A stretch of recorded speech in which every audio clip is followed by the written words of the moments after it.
రేపటి నుంచి జీఎస్టీ ఉత్సవ్ ప్రారంభం కాబోతోందని, కొత్త చరిత్ర మొదలవుతోందని ప్రధాని మోదీ అన్నారు. జీఎస్టీ మార్పులతో పేదలు, మధ్యతరగతి ప్రజలకు ఎంతో మేలు జరుగుతుందని చెప్పారు. అర్ధరాత్రి నుంచి నూతన జీఎస్టీ స్లాబ్ రేట్లు అమల్లోకి రానున్న నేపథ్యంలో జాతిని ఉద్దేశించి ప్రధాని ప్రసంగించారు. జీఎస్టీ సంస్కరణలు ఆత్మనిర్భర్ భారత్ కు మరింత ఊతమిస్తాయన్నారు. దేశమంతా సంతోషపడే జీఎస్టీ సంస్కరణలు అమల్లోకి వస్తున్నాయని, వీటితో పెట్టుబడుల ప్రవాహం పెరుగుతుందన్నారు. జీఎస్టీ 2.0 సంస్కరణలు భారత వృద్ధి రేటుకు మరింత ఊతమిస్తాయని మోదీ అన్నారు. ఇదే అంశంపై మరింత సమాచారం మా ప్రతినిధి ప్రసాద్ ఇస్తారు. ప్రసాద్. సుమిత్ర, ఈరోజు మోడీ దేశ ప్రజలందరికీ కూడా దసరా కానుకగా జీఎస్టీ ధరలు తగ్గిస్తూ తీసుకున్న నిర్ణయంపై సర్వత్రా హర్షం వ్యక్తమవుతా ఉంది. అనేక వస్తువులు, నిత్యావసర వస్తువుల ధరల తగ్గుదలపై ఇటు మహిళలు, ఉద్యోగులు, అన్ని వర్గాల వారు కూడా దీనిపై ఆనందం వ్యక్తం చేస్తున్నారు. కొద్దిసేపటి క్రితం మోడీ కూడా జాతిని ఉద్దేశించి ప్రసంగించారు. ప్రధానంగా 12 లక్షల వరకు కూడా ఇన్కమ్ ట్యాక్స్ రద్దు చేయడంతో పాటు చాలా ధరలు మొత్తం 12, 18%, 22% ఉన్నాయి కూడా 5% తగ్గించడంపై కూడా చాలా వస్తువులు తగ్గిస్తాయని కూడా ఇప్పటికే అనేక కంపెనీలు ప్రకటించాయి. అసలు మోడీ నిర్ణయాలపై, అలాగే భవిష్యత్తులో రేపటి నుంచి ఈ ధరల తగ్గుదలపై మాట్లాడేందుకు మనతో పాటు బీజేపీ నేతలతో పాటు సామాన్య ప్రజలు కూడా ఉన్నారు. శ్రీరామ్ గారు చెప్పండి, ఇప్పుడే మీ ప్రధాని గారు మాట్లాడారు, చెప్తే ఎలా ఉండబోతుంది? రేపటి నుంచి అమల్లోకి వస్తుంది అర్ధరాత్రి నుంచి కూడా జీఎస్టీ ధరలు తగ్గింపు.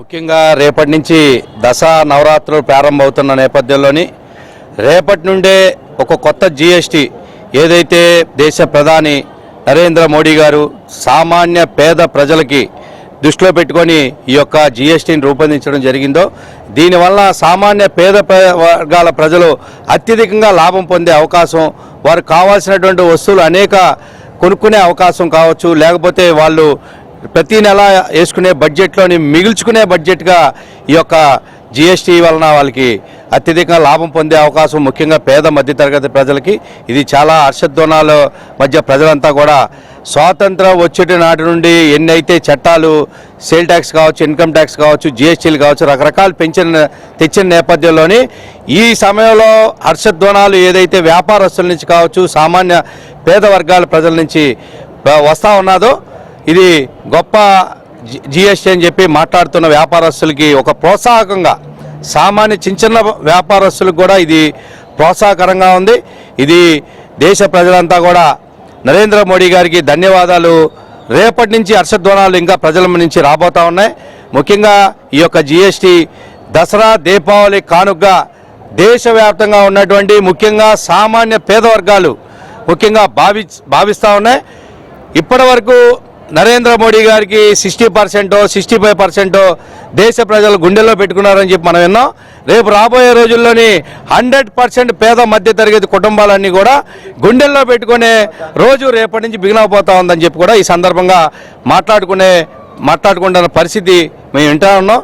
రేపటి నుంచి అది చూడబోతా ఉన్నాం. అయితే గృహోపకరణాలు, ముఖ్యంగా ప్రతి మధ్యతరగతి ప్రజలు ఇంట్లో నిత్యావసర వస్తువులకు సంబంధించి కాకుండా ఫ్రిడ్జ్ కావచ్చు, ఏసీ కావచ్చు, టీవీ కావచ్చు, ఇలాంటి ప్రతి ఒక్కరు కోరుకుంటారు. కానీ ఇప్పుడు ఆ రేట్లు కూడా దాదాపు గతంలో 20,000 ఉన్నది, ఇప్పుడు 15,000, 15,000 ఉన్నది 10,000. ఇలా తగ్గుదల ద్వారా కొనుగోలు శక్తి పెరుగుతుందని చెప్తున్నారు. ఎలా ఉండబోతుంది? తప్పకుండా ఏదైతే డబ్బు ఉన్నవాళ్ళు ఎంత పెట్టినా కొట్టగలుగుతారు. కానీ పేద సామాన్య ప్రజలు అత్యధికంగా వాడే వస్తువుల మీద జీఎస్టీ తగ్గడం వలన సామాన్య ప్రజలు ఎక్కువగా లాభం పొందే అవకాశం ఉంది. అన్ని పరికరాలు కూడా వాళ్ళ ఇంట్లోకి సమకూర్చుకోవడానికి ఇది ఒక గొప్ప అవకాశంగా ప్రజలంతా భావించబోతా ఉన్నారు. తప్పకుండా ఉన్నత వారి ఇంట్లోని ఏదైతే వస్తువులు, సామాన్లు ఉంటాయో సామాన్య మధ్యతరగతి ప్రజల్లో కూడా ఎన్ని వస్తువులు తక్కువ ధరకి నరేంద్ర మోడీ గారి చలవ వలన ఇవన్నీ తక్కువ ధరకి అందుబోతా ఉన్నాయి. తప్పకుండా ఎన్ని సామాన్లు సమకూర్చుకోవడానికి ఇది ఒక మంచి అవకాశం, గొప్ప అవకాశంగా మోడీ గారు ఇచ్చిన అవకాశంగా భావిస్తూ ఉన్నారు. ఓకే మేడం, చెప్పండి. అంటే ఇప్పుడు గృహిణిగా ఇప్పుడు ఇంట్లో నిత్యావసర వస్తువులు గతంలో 2-3 వేలకు వచ్చే నిత్యావసర సరుకులు 5-6 వేలు అయింది. ఇప్పుడు మళ్ళీ సగానికి తగ్గుతున్న పరిస్థితి. చాలా వరకు ట్యాక్సులు తగ్గించడం, జీఎస్టీ కూడా 20-18% నుంచి 5% తగ్గిపోతుంది. అంటే మన నెలవారీ ఖర్చులు కూడా దాదాపు తగ్గుతున్న పరిస్థితి. ఇప్పుడు ఒక గృహిణిగా ఏం చెప్తారు? దసరా సందర్భంగా మన నరేంద్ర మోడీ గారు ఏదైతే జీఎస్టీ పెట్టి పేదవాళ్ళకి నిత్యావసర సరుకుల మీద ఏదైతే జీఎస్టీ పెట్టి సరుకులు అన్నీ తగ్గించడం జరుగుతుందో దానికి ప్రజలందరూ హర్షం వ్యక్తం చేస్తున్నారు. పాల ప్యాకెట్, విజయ పాల ప్యాకెట్ మీద కూడా 3 రూపాయలు తగ్గించడం కూడా జరిగింది.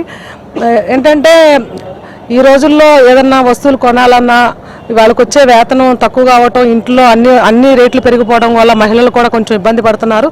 ఇది ప్రవేశపెట్టడం వల్ల కూడా పేదవాళ్ళకి మంచి జరుగుతుంది. దీనివల్ల అందరూ నరేంద్ర మోడీ గారికి ధన్యవాదాలు తెలియజేస్తున్నారు. అందరూ హ్యాపీగా ఉన్నారు. చెప్పండి, పాల ఉత్పత్తుల దగ్గర నుంచి ఇప్పుడు ప్రతి గృహోపకరణాలు కావచ్చు, కందిపప్పు, మినపప్పు, ఇట్లా బియ్యం అన్నీ తగ్గుతున్నాయి ఈ జిఎస్టీ తగ్గుదల వల్ల. ఇప్పుడు మనం ఇంట్లో ఇప్పుడు ఈ తగ్గుదల వల్ల ఎట్లా మేలు జరుగుతుంది అనుకుంటున్నారు? ఏ విధంగా మీ ప్లానింగ్? ముందుగా దీనివల్ల లబ్ధి పొందే వాళ్ళు పేద మధ్యతరగతి వాళ్ళే ఆనందం వ్యక్తం చేస్తున్నారు. మరి మోడీ గారు అదేవిధంగా ఫైనాన్స్ మినిస్టర్ నిర్మలా సీతారామన్ గారు కూడా మరి చక్కటి ప్రణాళికతో మరి జిఎస్టీని ఇన్ని రోజుల నుంచి ప్రజలు ఇబ్బంది పడుతున్న దృష్టిలో పెట్టుకొని మరి నిత్యావసర సరుకులు కానివ్వండి, మరి అదేవిధంగా గృహ ఉపయోగకర వాటి మీద కూడా మరి తగ్గించడం అనేది నిజంగా శుభ పరిణామం. మరి ఈ దసరా అదేవిధంగా దీపావళి పండుగని అందరూ కూడా చక్కగా అందరి మొహాల్లో వెలుగు చూడాలని చెప్పి మరి మోడీ గారు తీసుకున్న నిర్ణయం కానివ్వండి, అటు సీతారామన్ గాని తీసుకున్న నిర్ణయం కానివ్వండి, నిజంగా ప్రజలందరూ కూడా హర్షం వ్యక్తం చేస్తున్నారు. మధ్యతరగతి వాళ్ళు ఏ రోజుకి ఆ రోజు డబ్బులు తెచ్చుకొని జీవించేవారే. మరి వారందరికీ కూడా ఒక రూపాయి దాచుకునే విధంగా, ఆ రూపాయిని ఇంకొక ఉపయోగించుకునే విధంగా, పెట్టుబడి పెట్టే విధంగా కూడా ఈ యొక్క జిఎస్టీ అనేది ఉపయోగకరంగా ఉంటుందని కూడా తెలియజేస్తున్నాను. ఇది ముఖ్యంగా ఈరోజు మోడీ తీసుకున్న నిర్ణయంపై ఇటు మహిళల నుంచి, ఉద్యోగుల నుంచి, ప్రైవేటు కార్మికుల నుంచి, అన్ని వర్గాల నుంచి కూడా పెద్ద ఎత్తున హర్షం వ్యక్తం అవుతా ఉంది. ఇప్పుడు ఇంకా చాలా మంది మనతో